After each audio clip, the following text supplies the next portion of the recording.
Hola y bienvenidos a Euronews Hoy. Las campañas de vacunación continúan en Europa, pero en esta oportunidad nos centramos en la juventud y en los más pequeños del hogar, para frenar la propagación de noticias falsas sobre la vacunación y sobre la pandemia en general. España imparte clases sobre cómo detectarlas en Internet. La propagación de teorías conspirativas es la primera preocupación de las escuelas españolas. Y en Francia, la mentira de una niña marca el trágico desenlace del profesor de instituto Samuel Paty, asesinado por un yihadista. Y seguimos en América Latina. Panamá es el país del mundo con más clases perdidas debido a la pandemia. UNICEF le pide al gobierno panameño reabrir los centros educativos, ya que hay un alto riesgo de que muchos no vuelvan de forma definitiva. Y para los más golpeados de la pandemia en Perú, el gobierno anuncia pensiones para menores que hayan quedado huérfanos en el último año. Y de último les traemos también los últimos detalles sobre la polémica entrevista del príncipe Enrique y su esposa Meghan Markle, así como la tan esperada respuesta del Palacio de Buckingham. Esto y más después de nuestros titulares. Europa avanza en su estrategia de vacunación masiva con la esperanza de salir del túnel de la pandemia para este verano. Disparidad de opiniones entre los europeos en cuanto al despliegue, la aceptación y la gestión de las vacunas, según una encuesta de Euronews. Desamparo por el cierre escolar prolongado en Panamá. Las niñas y niños sufren más abusos, violencia y suicidios y muchos no volverán a estudiar. Perú entregará una pensión de orfandad a más de 10.900 niños que han perdido a alguno de sus progenitores durante la pandemia. Con unos 20.000 casos diarios y cerca del 80% de las camas UCI ocupadas, Francia anuncia un plan de salud masivo de 19.000 millones de euros para los próximos 10 años. La estrategia de vacunación pasa por la distribución en farmacias. A partir del 15 de marzo, las personas de 50 a 74 años con problemas de salud podrán vacunarse directamente en las farmacias. Antes de la vacunación, los pacientes deberán rellenar un cuestionario sobre su estado de salud, detallando patologías previas. No necesitarán receta médica y el farmacéutico podrá prescribirla si se cumplen las condiciones de elegibilidad. Comprobaremos la fecha de nacimiento y las patologías que dan acceso a una prioridad en la vacunación, explica este farmacéutico. Está muy bien. Yo, si pudiera, sería el primero en vacunarme. Lo haré en cuanto sea mi turno, y si es en la farmacia, mucho mejor. En Dinamarca, decenas de voluntarios recibirán la nueva vacuna anti-COVID-19 AdaptVac. Según los primeros estudios, este suero tiene, entre otras ventajas, que proporciona una protección más prolongada que otras que ya se están usando. Sin embargo, las pruebas aún deben confirmar su eficacia. Los confinamientos siguen siendo un medio radical para frenar la propagación del virus. Estonia ha endurecido sus restricciones con el cierre de bares, restaurantes y escuelas que establecerán la enseñanza en línea. El país ha registrado más de 1.300 casos por cada 100.000 habitantes en 15 días, más del doble de la incidencia observada hace un mes. La semana pasada se ordenó el cierre de comercios y restaurantes durante el fin de semana.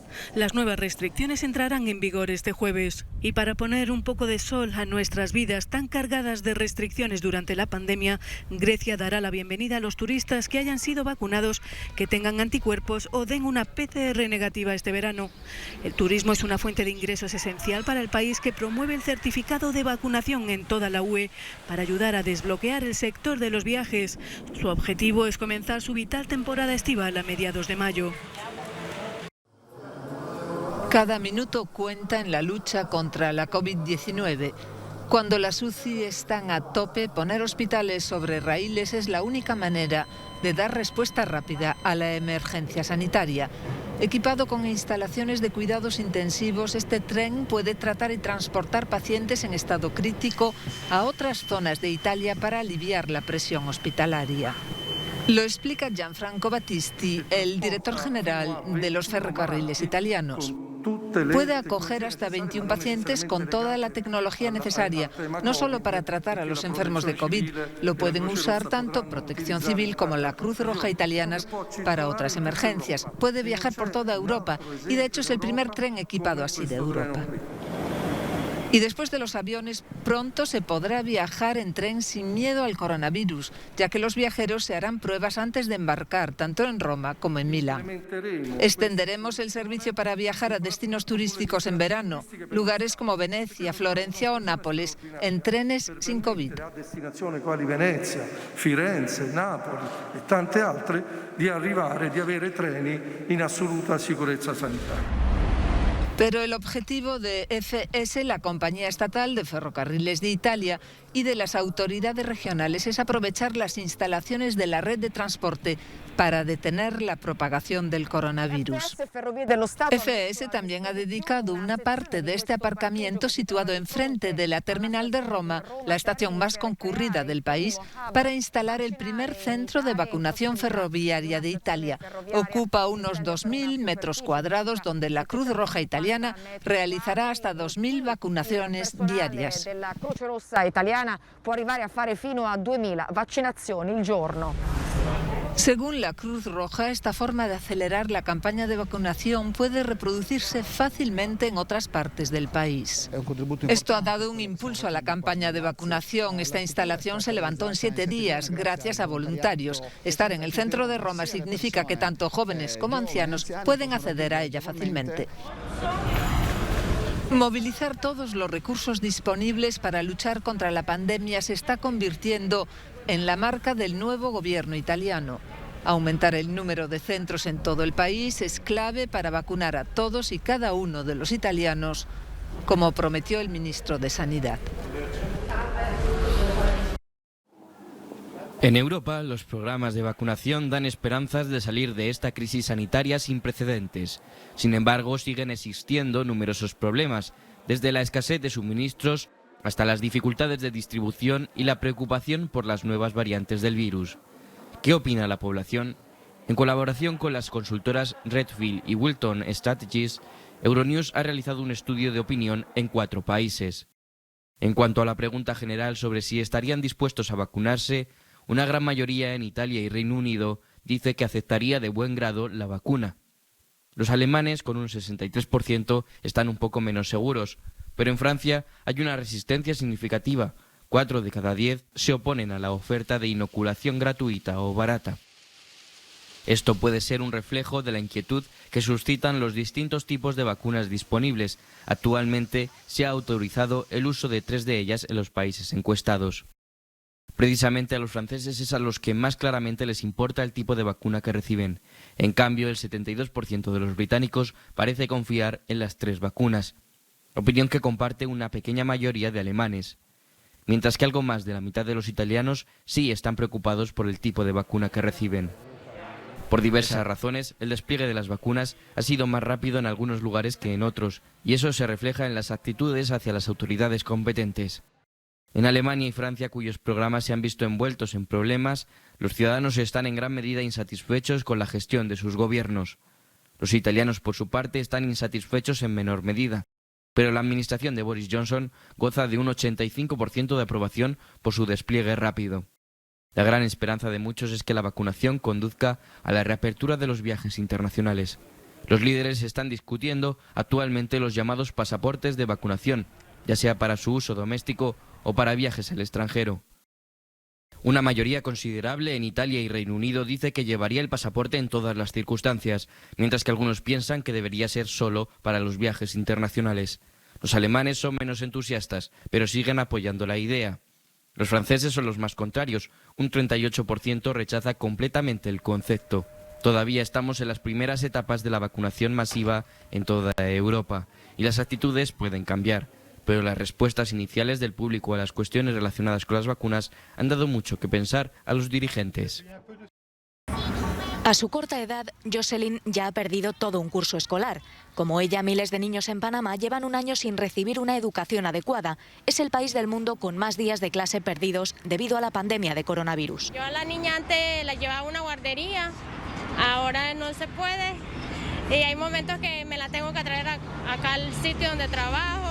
La mayoría de países cerraron los centros educativos en marzo de 2020, pero la región de América Latina y el Caribe ha sido la que más tiempo los ha mantenido cerrados. No puede ser posible que se abran los restaurantes, que se abran los centros comerciales, que se abran los casinos, que se abran los cines y que no se abran las escuelas. Los menores latinoamericanos han perdido el triple de días de clase que los europeos durante la crisis sanitaria y 3 millones de niños de esta región no volverán nunca a clase. Es la triste estimación que hace UNICEF. Mientras más se alargue este periodo de cierre, menos probabilidades habrá de que muchos niños vuelvan.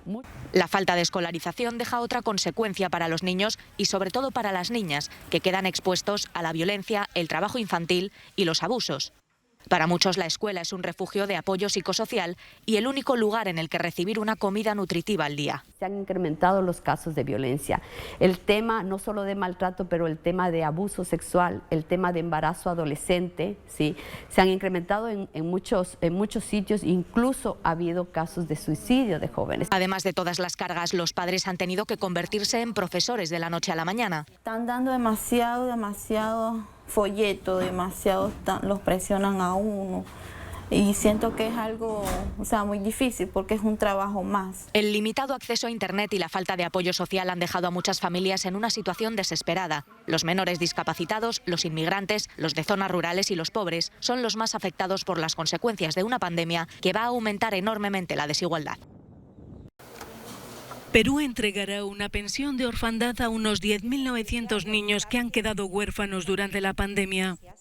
La pensión de 200 soles mensuales se entregará a la persona que está al cuidado de los menores de edad, huérfanos de alguno o de los 2 padres fallecidos por el COVID. María Álvarez acaba de dar a luz a una niña. Esta joven, a quien la COVID-19 dejó viuda, será una de las primeras en recibir esta ayuda financiera hasta que su hijo cumpla los 18 años.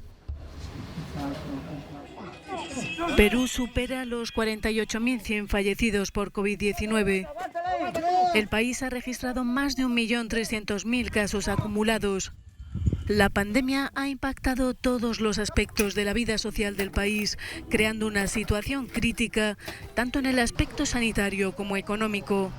Hasta el momento, Perú ha cerrado la compra de 20 millones de vacunas de Pfizer, 14 millones de AstraZeneca y recibirá más de 13 millones del mecanismo COVAX. Educación y ciencia contra la desinformación. Esta es una masterclass sobre falsas noticias que se propagan en tiempos de pandemia, un problema que la OMS describe con el término de infodemia. Sí se nota que esta pandemia ha favorecido el interés sobre la ciencia, sobre el conocimiento científico y sobre el trabajo de los científicos. Necesitamos tener la capacidad de acceder a esa información científica básica y de calidad, que de hecho está disponible en muchos casos en acceso libre, abierto. Muchos jóvenes se informan mediante redes sociales y a veces no comprueban la veracidad de las noticias que ven en Internet. Los chicos con los que trabajamos deben por lo menos salir con la idea de que son capaces de buscar una información veraz y elaborar sus propias opiniones, pero en base a una información, no a un TikTok o a un Twitter, sino a una información que puedan contrastar. Los alumnos ahora están sobre aviso ante el problema de las falsas noticias. Los profesores les avisan de las teorías conspiracionistas que circulan en la red. Está disponible, que existe. ¿Dónde la puedes encontrar luego? Cuando la información te la da alguien, se puede distorsionar, aunque no sea aposta, se puede distorsionar. Y es verdad que es mucho mejor acudir a la fuente de información, entenderlo tú y luego ya puedes ver a otras personas que en su opinión, pero desde tu punto de vista que ya lo conoces es mucho más crítico. El aula pone así freno a la divulgación de bulos y ayuda a los alumnos a formarse un espíritu crítico de ciudadanos responsables que se informan a través de fuentes fiables. La República es libertad, rezan los carteles frente al edificio del Gobierno de Cataluña. Un grupo de separatistas se manifestó la noche del martes contra la decisión del Parlamento Europeo de levantar la inmunidad del expresidente catalán Carles Puigdemont y 2 de sus consejeros. Esta medida les acerca a una posible extradición y enjuiciamiento en España por sedición. La justicia española persigue a Puigdemont, Toni Comín y Clara Ponsatí por su papel en la fallida declaración de independencia de Cataluña en 2017, que desencadenó la peor crisis política en décadas en el país. Pero aunque sus partidarios independentistas acudieron a mostrar su solidaridad, otros temen las consecuencias de la decisión del Parlamento. Evidentemente lo complica más porque en vez de facilitar las conversaciones y que se facilite un diálogo con el Estado español, lo que estamos haciendo es ir cada vez más atrás. El diálogo en estos momentos es imposible. Los 3 políticos huyeron al extranjero para escapar de la justicia, pero otros 9 líderes separatistas fueron condenados en 2019 a penas de hasta 13 años de prisión. A 7 de ellos se les revocó el martes el estatus de semilibertad, un nuevo golpe legal al independentismo. Ha llegado la esperada respuesta del Palacio de Buckingham a las acusaciones de racismo y maltrato psicológico expuestas por los duques de Sussex en su entrevista con Oprah Winfrey. Un simple comunicado oficial, escueto pero conciliador, en el que la propia reina Isabel II lamenta: toda la familia se entristece de conocer en su plena dimensión los duros que han sido estos últimos años para Enrique y Meghan, y resalta: los problemas planteados, especialmente el de la raza, son preocupantes, por lo que se tomarán muy en serio y serán tratados por la familia en privado. Para concluir, Enrique, Meghan y Archie serán siempre miembros muy queridos de la familia real. Para huir de un ambiente que, según Meghan, la llevó a pensar en el suicidio, el que fue el nieto preferido de la reina de Inglaterra y su esposa estadounidense decidieron abandonar el Reino Unido y sus compromisos oficiales para exiliarse en Los Ángeles. A tenor de las confesiones de la pareja, más que un océano les separa ahora de la familia real. Consternación en Francia tras descubrirse que la mentira de una niña de 13 años pudo llevar a la decapitación por un yihadista del profesor Samuel Paty. La adolescente contó a su padre que el profesor había pedido a los alumnos musulmanes que salieran de la clase si no querían ver las caricaturas del profeta Mahoma que él iba a mostrar. Una mentira para tapar el hecho de que había sido expulsada del colegio. La niña ni siquiera fue ese día a clase. Esa mentira estuvo en el origen de la persecución contra Samuel Paty en las redes sociales, por lo que es en parte responsable del drama, se lamenta la abogada de la familia. El padre repitió la mentira de la niña en varios vídeos en internet, provocando una ola de reacciones airadas en las redes sociales. Hubo una primera fase de mentira y otra de verdad. Lo que me interesa hoy es la verdad y que la opinión pública se dé cuenta de que es una niña de 13 años. Es una niña que lamenta profundamente lo ocurrido. Es una niña que hoy intenta reconstruirse, dice el abogado de la menor, acusada de denuncia difamatoria. El resultado dramático fue que el profesor fue brutalmente asesinado a las puertas de su instituto por un yihadista checheno, posteriormente abatido. El drama sacudió a la sociedad francesa al atacar uno de sus pilares, la escuela pública y sus profesores. El presidente francés Emmanuel Macron entregó a la familia de Paty la más alta distinción del país, la Legión de Honor.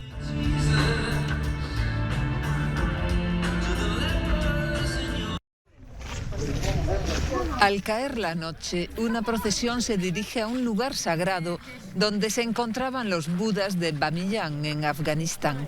20 años después de su destrucción por los talibanes, una de las estatuas ha vuelto efímeramente gracias a una proyección tridimensional. La luz llenó el nicho que había albergado a Salsal, la estatua de 55 metros de altura durante siglos, hasta su destrucción en marzo de 2001.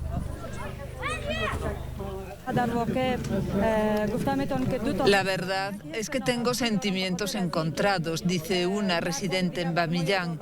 En primer lugar, me siento molesta porque esto me recuerda una vez más el nicho vacío de Buda. Por otro lado, sin embargo, me siento feliz porque con la iluminación 3D volvemos a ver la imagen de este Buda, una gran herencia de la humanidad, y eso nos da una buena sensación. Los talibanes, que ven en cualquier representación de la forma humana una afrenta al Islam, obligaron a los lugareños a colocar explosivos para destruirlos. Y así quedó registrado para la historia uno de los mayores crímenes arqueológicos de los que se tiene constancia. Los budas de Bamiyan fueron en su día los más altos del mundo y se remontaban a principios de los siglos VI y VII de nuestra era.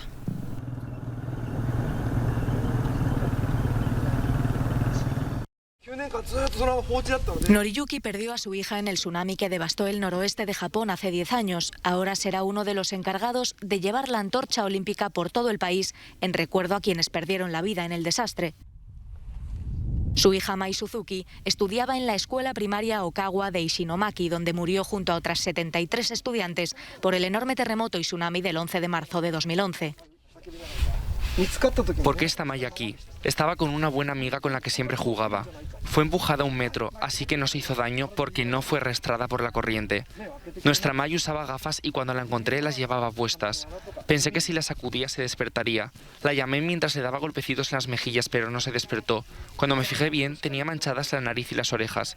Esto es una crueldad. No puedo expresar con palabras lo que sentí en ese momento.